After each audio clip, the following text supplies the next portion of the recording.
So, how do we control our thoughts? How do we stay positive? One thing that I want to talk about today is clearing your garden, okay? So if you can, I want you to imagine that your brain is a garden, okay, with very fertile soil. And inside of that garden, you have seeds, okay?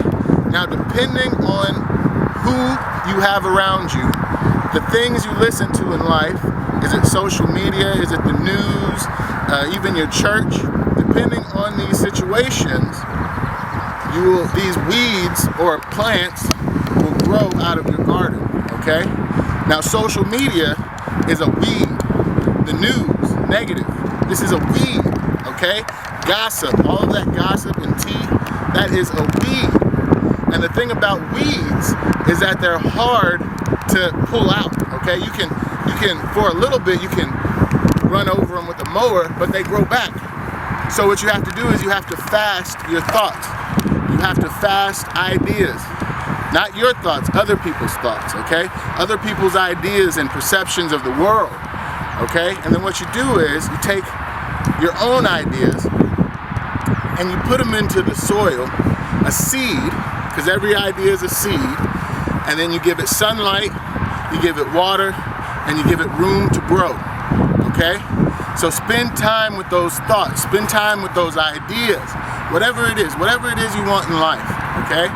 Spend time with those ideas. So one of the techniques that I like to do is, I like to take my phone, and I take the recording app on my phone, let me show it to you real quick, and I record my ideas, okay?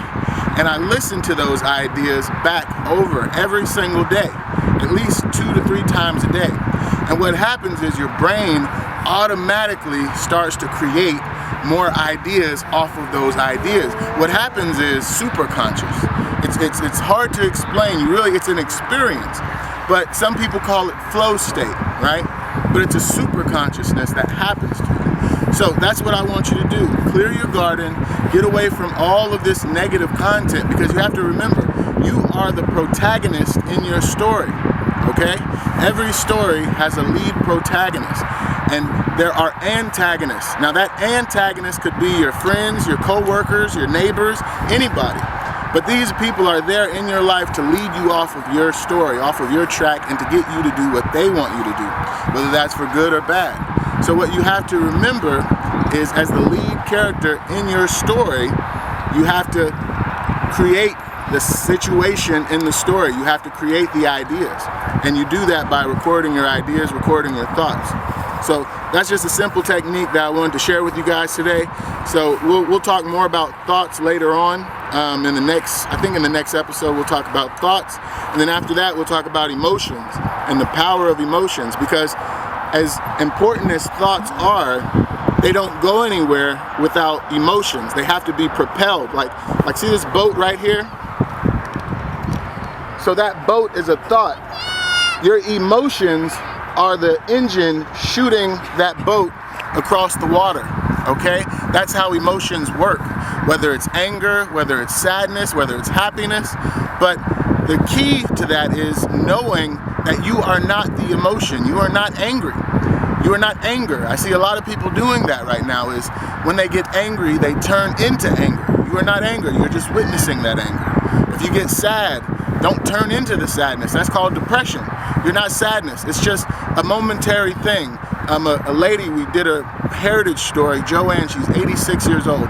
She said something so poignant. She said that emotions are like the weather. If you wait a few minutes, they will change. And so it's so true. They're like clouds overhead. So just give it time to change, okay? Do not turn into the emotion. But I'm gonna leave you guys with that for now. And then next week we'll talk more about emotions. So thank you guys for listening.